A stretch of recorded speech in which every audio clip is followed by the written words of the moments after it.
आप देख रहे हैं ब्रेकिंग बैरियर्स। मैं हूं आलिया।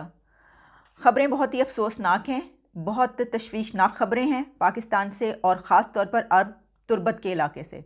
हम ये सोच रहे थे कि पंजगोर और नौशकी में जो कुछ हुआ, अब उसके बाद मामला ये ख़त्म हो जाएगा।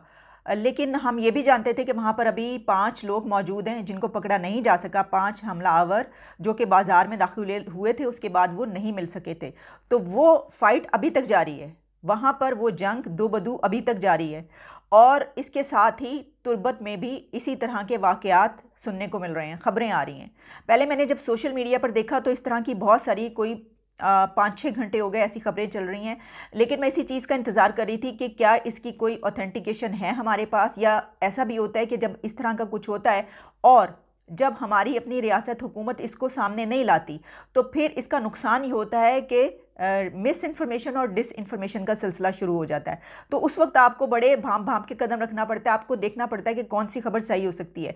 लेकिन फिर जब हमारे टेलीविज़न चैनल पर भी कुछ इस तरह की खबरें आना शुरू हो गई, और आज टीवी पर मैं देख रही थी कि ये अब बताया गया है कि तुर्बत के इलाके में, बलूचिस्तान तुर्बत में बालगतर का जो इलाका है, वहाँ पर भी एक जंग का आगाज़ हो चुका है और वहाँ पर भी हमलावर आ चुके हैं और उन्होंने हमले कर दिए हैं।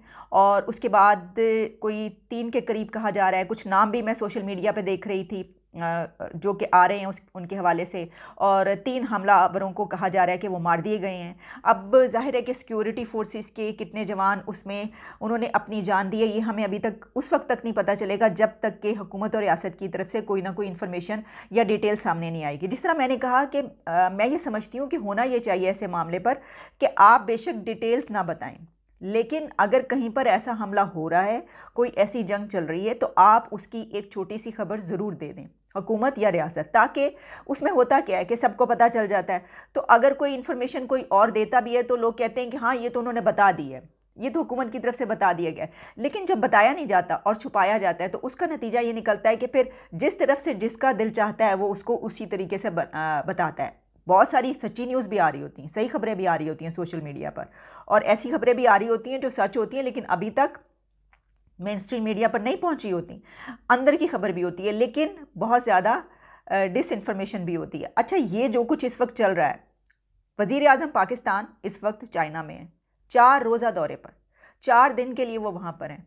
और हम, बहुत अच्छी बात होती कि हम दुआ कर रहे थे कि जो पंजगोर और नौशकी में हुआ वो वहीं पर ख़त्म हो जाता, लेकिन वो वहाँ पर ख़त्म अभी तक नहीं हुआ, बल्कि दूसरी जगहों पर स्टार्ट हो रहा है। तो इसका मतलब ये नज़र आ रहा है कि दहशतगर्दी की एक और बहुत ही तेज़ लहर जो है वो पाकिस्तान में दाखिल हो चुकी है। और इस मौके पर जबकि हमारे प्राइम मिनिस्टर और उनके साथ एक बड़ा डेलीगेशन, जिसमें कि फॉरेन मिनिस्टर भी हों, जिसमें शायद फाइनेंस मिनिस्टर भी हैं, 5-6-7 लोग जो हैं वो उनके साथ शायद मौजूद हैं, और इंफॉर्मेशन मिनिस्टर भी हैं। तो ऐसे मौके पर मैं ये समझती हूँ उन्हें अपने विज़िट को मुख्तसर कर देना चाहिए, अपने विज़िट को शॉर्ट करके वापस आ जाना चाहिए। मैं ये समझती हूँ कि ऐसा उनको करना चाहिए। इसकी वजह क्या है? इसकी वजह ये है कि ये भी खबरें सामने आई हैं कि वो तो तमाम जो मीटिंग्स कर रहे हैं वो ऑनलाइन हो रही हैं। अगर उनकी दूबदू फेस टू फेस मीटिंग्स नहीं हो रही और ऑनलाइन हो रही है, तो वो पाकिस्तान में बैठ कर भी कर सकते हैं, बल्कि वो ना भी जाते और पाकिस्तान में बैठ के कर सकते थे, क्योंकि यही पहले से ही पता था कि प्रेसिडेंट शी तो मुलाकात नहीं करेंगे। चलें, फिर भी आप लोग चले गए, ठीक है। लेकिन अब जो पाकिस्तान में सिचुएशन नज़र आ रही है वो तो मतलब उसको हम क्या कहें। अच्छा, इस मौके पर जो वज़ीर दाखिला शेख रशीद हैं, उनके बयानात ही अभी सामने आ रहे हैं। अभी तुर्बत के मामले पर कोई उनका बयान नहीं आया, लेकिन इससे पहले जो उन्होंने कुछ घंटे पहले बयान दिया था वो मैं आपके सामने रखे देती हूँ, क्योंकि वो इससे बहुत ज़्यादा रिलेटेड है। मैं आपको ये बताऊं कि इनका जो बयान है उसमें कुछ ऐसे नकात हैं जिससे ये पता चल रहा है कि हुकूमत, रियासत और जो कलदम तहरीक तालिबान पाकिस्तान है उनके बीच डायलॉग चल रहा है, और हमारी तरफ से उनसे कहा जा रहा है कि रुक जाएं, ये ना करें। इसकी वजह ये कि जब मैं आपको बताऊंगी डिटेल्स तो आपको पता चलेगा। शेख रशीद साहब ने एक तो ये बात कही है कि कलदम TTP जो है, तहरीक तालिबान पाकिस्तान कलदम जमात, उसके साथ अब डायलॉग आगे नहीं बढ़ सकता। आखिरकार हमने हार मान ली है। हमने ये कहा है, हमारे जो होम मिनिस्टर हैं वो ये कह रहे हैं कि अब ये डायलॉग उनके साथ आगे नहीं बढ़ सकता। और इसकी वजह उन्होंने ये बताई है कि उन्होंने कुछ कंडीशंस ऐसी रखी थी जो कि हमारे लिए अनएक्सेप्टेबल है। वो कंडीशंस जो उन्होंने रखी थी उस डायलॉग के दौरान वो हमारे लिए एक्सेप्टेबल नहीं है, इसलिए ये डायलॉग आगे नहीं बढ़ सकता। साथ ही उन्होंने ये भी कहा कि हमारा एक डेलीगेशन जो है वो बातचीत के लिए गया है, लेकिन जो हमें अभी तक रिपोर्ट्स मिली हैं उसके मुताबिक जो डायलॉग हैं वो कामयाब नहीं होंगे। और उनको पता चल गया, ज़ाहिर हुकूमत को पता चल गया होगा कि वो तो नहीं मान रहे, वहाँ पे जो डेलीगेशन गया है उनसे बात करने के लिए उसने ये बता दिया होगा कि भाई ये तो नहीं मान रहा, ये तो अपने उस पर तुले हुए हैं दहशतगर्दी पे, और जो इनकी कंडीशंस हैं वो तो कबूल। अच्छा, अब उनकी कंडीशंस क्या हैं वो तो आप जानते ही, पहले भी हम कई मरतबा उसके बाद बात कर चुके हैं। वो तो कहते हैं ये वाला इलाका हमारा है, ये पूरा इलाका खाली कर दो यहाँ पर, और फिर वो तो कहते हैं हमने शरिया नाफिज करना है तुम्हारे उधर। तो मतलब वो तो एक्सेप्टेबल कैसे हो सकती हैं। और उनका ये भी कहना था कि नौशकी और पंजगोर में एक बड़ी जो तबाही की एक मनसूबाबंदी थी उसको सिक्योरिटी फोर्सेस ने नाकाम बनाया है, और इस्लामाबाद में जो दोनों दहशतगर्द मारे गए हैं वो टीटीपी से उनका ताल्लुक था, तहरीक तालिबान, कलअदम तहरीक तालिबान पाकिस्तान से। इसका मतलब ये हुआ कि देखिए उन्होंने ये कहा, वरना वो ये कहते कि नौशकी, पंजगोर, तुर्बत में ये जो कुछ वहाँ पे जो हैं वो लोग भी तहरीक तालिबान से हैं। देखिए हम ये नहीं कहते उसमें होंगे वो लोग भी मिलकर अगर सब कुछ हो रहा है जिस तरह आप कह रहे हैं, लेकिन हम ये भी जानते हैं कि इस दौरान वहाँ पर हमलावर जो हैं उसमें सेपरेटिस्ट और जो अलहदगी पसंद बलोच हैं वो भी शामिल हैं, उनमें वो नज़र आ रहा है, वो भी खबरें जो हैं वो सब तक पहुँच रही हैं कि वो भी उसमें शामिल हैं। और सिर्फ यही नहीं बल्कि साथ में मैं एक चीज़ बहुत ज़रूरी कहूँगी, अब ये जो शेख रशीद साहब ने ये जो बयान दिया है ये कहाँ पर दिया है, उन्होंने बताया है सेनेट में कायमा कमेटी को, ठीक है।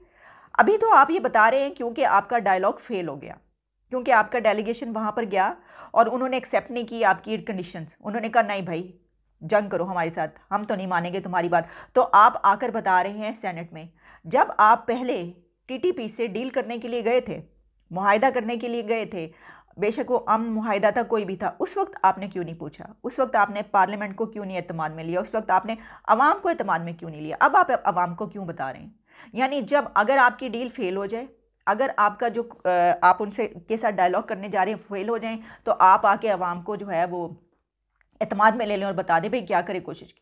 जब आप पहले गए थे और उस वक्त आपने कोशिश की थी तो उस वक्त आपने अवाम से क्यों नहीं पूछा था, और उस वक्त अगर आप पूछते तो पूरी अवाम सब लोग यही कह रहे थे कि नहीं एपीएस के कातिलों को और इस तरह के जो हैं वो लोगों को। अब आपको पता चल गया, देखिए पता चल गया ना कि आपने मुआहिदा करके देख लिया। बेहतर ये ना होता कि आप उनसे ये मुआहिदा ना करते और उनको कहते कि नहीं ये है, आप अब नीचे लग चुके हैं उनके एक मर्तबा, अब वो जान गए हैं कि हम कमज़ोर पोजीशन पे हैं, हम एक ऐसी रेत पर खड़े हैं जो पाँव नहीं धरा जा रहा, जो फिसल रहे हैं, उनको ये पता चल गया और वो मज़ीद स्ट्रांग हो गए हैं इस वजह से कि वो कमज़ोरी जान गए हैं। वो ये जानते हैं कि ये अमन चाहते हैं, ये नहीं चाहते कि इन मुश्किल हालात में जो जहाँ पर पहले ही इकॉनमी सिचुएशन में है और इतनी मुश्किल के बाद दहशतगर्दी को ख़त्म किया गया मुल्क के अंदर से, अब दोबारा से वो लहरें दोबारा आनी शुरू हो गई हैं। तो वो अच्छे तरीके से जानते हैं कि पाकिस्तान की हुकूमत, रियासत, अवाम कोई भी ये नहीं चाहता कि दहशतगर्दी दोबारा आए, और ये डरे हुए हैं और ये कहते हैं कि जी हम जो हैं हमारे साथ मुआहिदा कर लो, प्लीज़ हमारे साथ डील कर लो और इस तरह की हरकतें ना करो, हमारे साथ बैठ के डायलॉग करो। वो इसको कमज़ोरी समझ के ले रहे हैं। हो सकता है कि आप इसको ये समझ के कर रहे हो कि नहीं एक मरतबा बातचीत से क्यों ना किया जाए, जंग की क्या ज़रूरत है, लेकिन आपको ये समझ में नहीं आ रही शायद कि वो उसको स्टार्ट से शुरू से कमज़ोरी समझ रहे हैं। उन्होंने आपके साथ कुछ दिन किए रखा ना, वो जान गए आपको, बीच से और भी जान गए आपको। ये है सिचुएशन इस वक्त जो कि बड़ी अलार्मिंग सिचुएशन है। और ये जो है शेख रशीद साहब का सारा बयान जब मैंने पढ़ा है तो फिर ज़ाहिर है कि अंदाज़ा हो रहा है कि डायलॉग हो रहा है, बातचीत करने की कोशिश की जा रही है। ये जो इस वक्त मुख्तलिफ़ शहरों में और इलाकों में पंजगोर, नौशकी, तुर्बत, इन जगहों पर जो है जो ख़बरें आ रही हैं, कोई कह रहा है कि वो ड्रोन भी उन्होंने मार गिराए, कोई कह रहा है कि इतने लोग जो हैं उन्होंने इस कमांडर को मार दिया, इसको मार दिया, शहीद कर दिया, और बहुत सारी ऐसी ख़बरें सोशल मीडिया पर इस वक्त चल रही हैं। लेकिन हमें जो है वही जो ख़बर जिस पता चलता है, जो महसूस होता है कि ये कुछ सही है, बेहतर है, उसी को आगे बढ़ाना चाहिए कि ये सच्ची नज़र आ रही है। क्योंकि अगर कोई ये कहता है, फ़र्ज़ कीजिए ये बात भी कही जाती है कि देखिए ऐसे मौके पर चुप रहना चाहिए, ऐसे मौके पर नहीं बोलना चाहिए, रियासत को जो है इस मौके पर जो है छूट दे देनी चाहिए, फ्री हैंड देना चाहिए। मैं कहती हूँ कि आप साथ ज़रूर दें, लेकिन आप ये बात याद रखिए कि अगर आपने ये ऐसी इस तरह की खबर छुपाई, आप छुपाते रहे, तो ये नहीं हो सकता कि वो मीडिया पर ना आए। वो ख़बरें मीडिया पर आएंगी ही आएंगी, और वो गलत बन के आएंगी, वो 50 गुना ज़्यादा बढ़ा चढ़ा कर आएंगी। लोगों को पता चल रहा है तो आपको नहीं पता चल रहा, ठीक है ना। अथॉरिटीज़ को पता चल जाता है, उन तक खबरें उनसे पहले आ जाती हैं जो कुछ वहाँ पर हो रहा है। तो वो आप एक छोटी सी प्रेस रिलीज़ और थोड़ी देर के बाद टेलीविज़न पर दे दें कि जी ठीक है, यहाँ पर जो है हम लड़ रहे हैं। सबको पता है, पूरी दुनिया को पता चल गया अब यहाँ पर क्या हो रहा है, और हमें भी पता चल गया कि दहशतगर्दी की नई लहर जो है पाकिस्तान में दाखिल हो चुकी है। और अब जो है एक मरतबा फिर हमें उसी तरीके से जो है इससे निमटना पड़ेगा। हमें अपने मुल्क के अंदर इन इलाकों में, बहुत से इलाकों में जो है जंग देखनी पड़ेगी। और क्योंकि जिस तरह उन्होंने कहा है होम मिनिस्टर ने कि अब जंग के अलावा जो है, उन्होंने कहा कि ठीक है फिर इनसे जंग होगी, अब इनसे जो है वो नहीं हो सकता। तो जब अथॉरिटीज़ ये कह दें कि अब इनसे जंग होगी तो फिर तैयार हो जाना चाहिए जंग के लिए। और मेरा ख्याल है कि अब पूरा पाकिस्तान ही तैयार है कि दहशतगर्दी की ये जो एक लहर आई है इससे निमटने के लिए। लेकिन मेरा फिर वही सवाल होगा, मैं फिर वही कहूँगी कि हमने बहुत सी जगहों पर बहुत सारी गलतियाँ की हैं, अभी भी देखने की ज़रूरत है। मैं ये समझती हूँ कि बलूचिस्तान, लेकिन टीटीपी का मामला अलग है, तहरीक तालिबान पाकिस्तान का मामला, कलअदम जमात का मामला अलग है। वो हमेशा से दहशतगर्द हैं, दहशतगर्दी उन्होंने फैलानी है। वो उनके जो अज़ाइम हैं, उनके जो अकायद हैं, उनका जो हर चीज़ जो है वो गलत है उनकी, उनसे हम नहीं कहते। लेकिन बलूचिस्तान में इस वक्त अगर उनको, ऐसे लोगों को जो अलहदगी पसंद है, उनको आप उनके साथ बात कर सकते हैं। और जिस तरीके से हमने कुछ दिन पहले प्रोग्राम्स किए थे, मौलाना हिदायतुर रहमान वहाँ पर जो है वो कैसे गवादर में प्रोटेस्ट कर रहे थे अपने उसके लिए, हकूक़ के लिए। तो इस तरह के प्रोटेस्ट से पहले ही अगर हम हकूक़ दे दें उनको और हम ये वाला मौका ही ना आने दें, तो फिर क्या हमें ऐसी जंग करनी पड़ेगी? नहीं करनी पड़ेगी। अब देखिए, अगर तो आप ये समझ रहे हैं कि बस अब ये, क्योंकि कल तक तो ऐसा लग रहा था कि चलें ठीक है, नौशकी और पंजकोर में हुआ है, हालांकि उससे पहले भी खबरें और सब कुछ तो आ रहा था कि ये अब शुरू होने लगा है, ये तो पता चल रहा था। और अब देखिए कि क्या होता है। लेकिन इस वक्त मैं फिर वही बात कहूँगी कि ये इंतहाई अफसोस की बात है कि वो तो सिर्फ हम मुहावरा ही बोलते हैं ना कि रोम जल रहा था और नेरो बांसुरी बजा रहा था। तो इस तरह की हरकतें नहीं करनी चाहिए। हम ये नहीं कह रहे हैं, हम ये इल्ज़ाम नहीं दे रहे हैं कि पीएम को वहाँ पे नहीं जाना चाहिए था। चलें फ़र्ज़ करें वो चले भी गए, ठीक है, लेकिन 4 दिन का विज़िट और उसके बाद ये वाली सिचुएशन, इस सिचुएशन में गो के लोग कहते हैं कि उन्होंने क्या करना है, वो उन्होंने थोड़ा वहाँ पर जाके लड़ना है। तो ये बड़ी अजीब सी बात है। देखिए, उन्होंने क्या करना है वहाँ पर, मतलब करना तो उन्होंने कुछ नहीं है, लेकिन वो हेड ऑफ़ द स्टेट हैं।